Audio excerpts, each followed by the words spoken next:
o Kristo, ang daan, ang katotohanan at buhay, patungo sa Amang mahal. Alleluia, Alleluia. Wikain mo, poon nakikinig ako sa iyong mga salita. Alleluia, Alleluia, Alleluia. Sumainyo ang Panginoon. At sumainyo rin. Ang mabuting balita ng Panginoon ayon kay San Lucas. Papuri sa iyo, Panginoon. Noong panahon iyon, nabalitaan ni Herodes na tetrarka ng Galilea ang lahat na ginagawa ni Jesus. Nagulo ang kanyang isip, sapagkat may nagsasabing muling binuhay si Juan Bautista. May nagsasabi namang lumitaw si Elias. At may nagsasabing muling nabuhay ang isa sa mga propeta noong una. Kaya't ang sabi ni Herodes, pinapugutan ko si Juan, ngunit sino nagbabalitang ito? Marami akong naririnig tungkol sa kanya. At pinagsikapan niyang makita si Jesus. Ang mabuting balita ng Panginoon. Pinupuri ka namin, Panginoong Heso Kristo. At pinagsikapan niyang makita si Jesus. Magandang hapon po sa ating lahat. Sa ating ebanghelyo ngayon, ating napakinggan ang another kwento ng buhay ni Herodes. Si Herodes ay tetrarka ng Galilea na siyang nagpapatay o nagpapugot kay Juan Bautista dahil sa request ng kanyang pamangkin o maging ang anak ng kanyang kapatid na ang asawa ng kanyang kapatid ay kanyang inasawa din. Ito ay kinondemn ni Juan sapagkat kinuha niya ang asawa ng kanyang kapatid bilang kanyang asawa. Kaya sinabihan siya ni Juan na hindi maganda ang kanya ginagawa.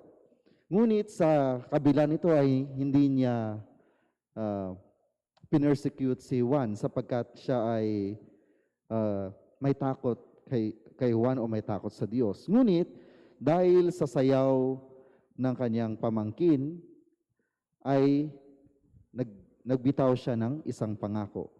Ang pangako na kung ano man ang magiging request ng batang ito ay kanyang susundin. At dahil sa galak na ito ay nag-request ang bata na ipapugot si Juan Bautista. So, ibig sabihin, si Herodes din ang nagpapugot kay Juan Bautista. Siya ang dahilan kung bakit namatay si Juan Bautista. Ngunit, mayroong haka-haka na may isang propeta sa Galilea. May isang nagpapahayag ng mabuting balita, nagpapahayag ng kaharian ng Diyos, nagpapagaling, nagpapalayas ng mga demonyo. At narinig ito ni Herodes. At kanyang sinabi na dahil din sa mga sinasabi ng mga tao na si Juan Bautista ay muling nabuhay. Ang iba naman nagsasabing si Elias ay nabuhay o ang maging isa sa mga propeta noong una ay nabuhay. Kaya nagulo ang kanyang isip o maaring na-disturb siya sapagkat may kaparehong tao, may kaparehong personalidad ng kay Juan Bautista ang nabubuhay sa Galilea o ang kanyang naririnig. At ang kanyang sinabi, pinapugutan ko si Juan, ngunit sino ang nagbabalitang ito? Sino ang nagpapahayag na ito? Nakatulad ni Juan Bautista. Marami akong naririnig tungkol sa kanya. So, ibig sabihin, dahil siya ay tetrarka, maraming nagbibigay sa kanya ng information about sa taong ito. Kaya hindi niya pwedeng masasabing ito ay si Juan Bautista. Sapagkat marami siyang mga tao, marami siyang mga kaalyado na nagsasabi na ganito ang ginagawa ng bagong tao na ito na nagpapahayag. At sa huli ng ating ebanghelyo, sinabi, at pinagsikapan niyang makita si Jesus.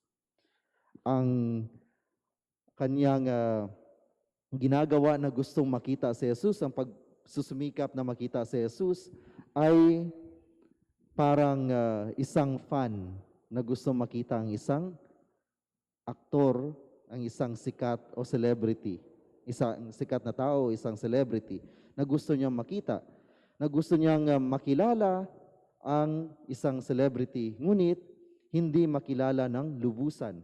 Iba ang pag sinabi natin gusto kong makilala at gusto ko talagang makilala ang isang tao.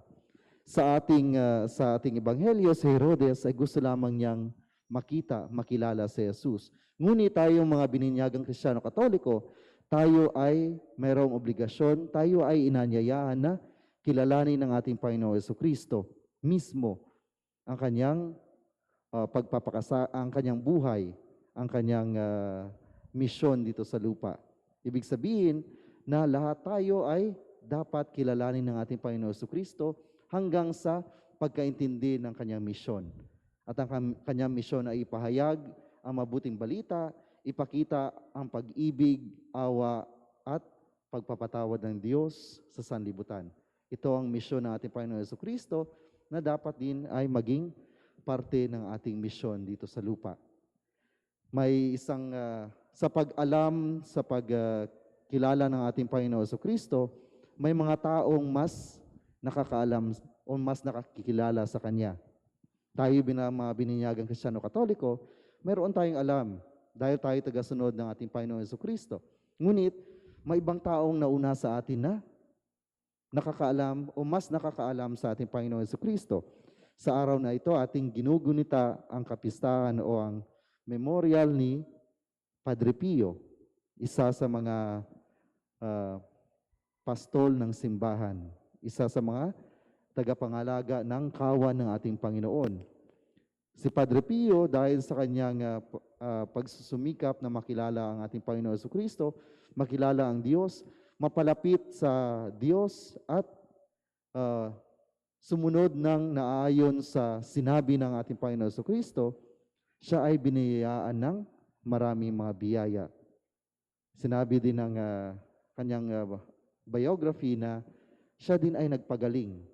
Si Padre Pio din ay nagpagaling. Kaya nga sa lugar sa San Giovanni Rotondo, sa Foggia, kung saan siya nakahimlay, kung saan siya nanatili ng maraming tao ang nagpipilgrimage doon. Nagpipilgrimage, nananalangin.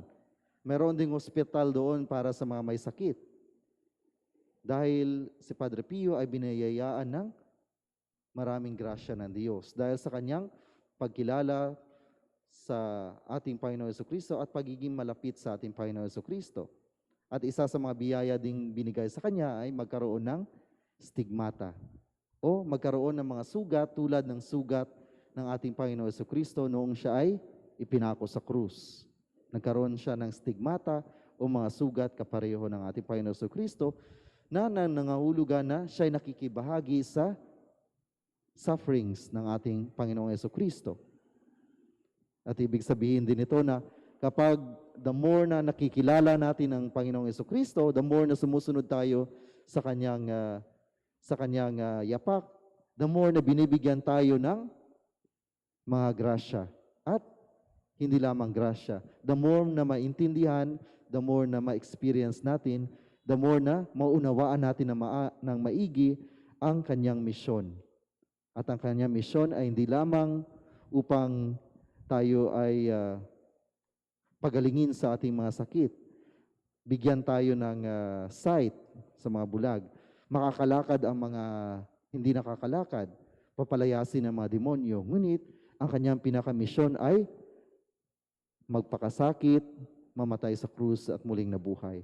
At ito ay naintindihan na maayos ni San Padre Pio at nawa sa ating buhay bilang mga Kristiyano Katoliko, atin din makilala na maigi ang ating Panginoon Jesucristo at maunawaan na maayos ang kanyang misyon upang ito ay maging reflected sa ating buhay. Sa ating pang-araw-araw na buhay, makikita ng iba sa atin kung ano ang misyon ng ating Panginoon Jesucristo, kung ano ang nais ng Diyos para sa atin at para sa ibang tao na ating nakakasalamuha.